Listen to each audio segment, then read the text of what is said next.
I heard about yoga of sand and chocolate only few days before it started, and I heard it from a dear friend of mine, which had already been doing some cacao ceremonies in Iceland. And I just remember I was listening to her telling me about the workshop or the journey that was ahead, and I got so emotional. I just started crying. It just hit me, and then I got super angry because I was like, "Why are you telling me this now?" And she's like, "Because I am." And I said, "But it's probably too late to sign up." And she said, "Well, just check it out." So I wrote them, Thomas and Paul, and told them that I really felt that I was supposed to be there. And in some magic way, they created space. And I think 5 days later, I was in Guatemala. I just called my job at that time and said I was not going to arrive on Monday because I was going to Guatemala. Um, and my purpose at the time was not really thought through. It was a pure instinct or intuition. So I wanted to experience something new, and I heard it involved yoga and chocolate and music and sound and everything I love. So my expectations were not really high in a way. I had no idea what I was going on into. But I wanted to sing with my heart. Yeah, that was my intention.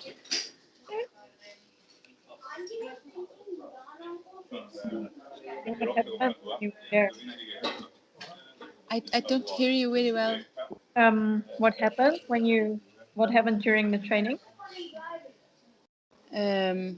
Wow, so many things. It was way more inspirational and intimate and fun. It was way deeper also. I felt I had a lot of space to heal myself before I learned to hold space for other people. So especially the first week or two, it was a lot for me to trust this community and this tribe we built in such a short time. And it felt at home and it felt like family, which is beautiful and was quite new to me at that point.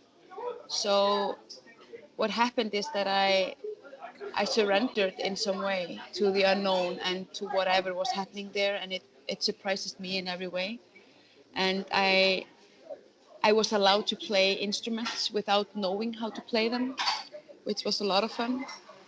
And I was allowed to take space and cry and also withdraw when I needed to be with myself. So a lot of things happened. We laughed a lot and cried a lot and sang a lot and drank a lot of cacao.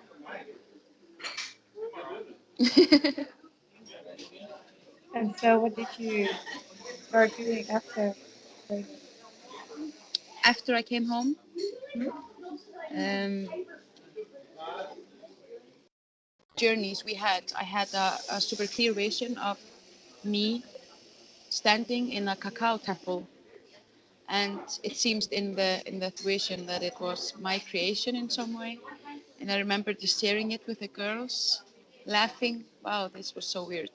It was like I was taking care of this cacao temple, and well, a nice dream in a way. And it kind of stuck to me, and this vision became like a real vision in my life. And I came home and I just started to invite people for my living room for cacao and sound healing sessions. And it actually went really well. There were a lot of people coming in. And then a few months later, I held my first cacao ceremony in Iceland. I think maybe 1 month later, and 60 people showed up. So I think it was like a sign from the universe, like, okay, let's do it. And from there, I started co-creating with a musician here in Iceland called Laura Rúnarsdóttir. And she was the first one to come to me in my living room for this tiny session.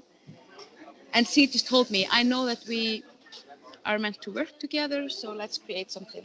We created this kirtan, and then I think it was 8 months later, we opened our own Cacao Temple, or the first Cacao Temple in Reykjavik, in Iceland.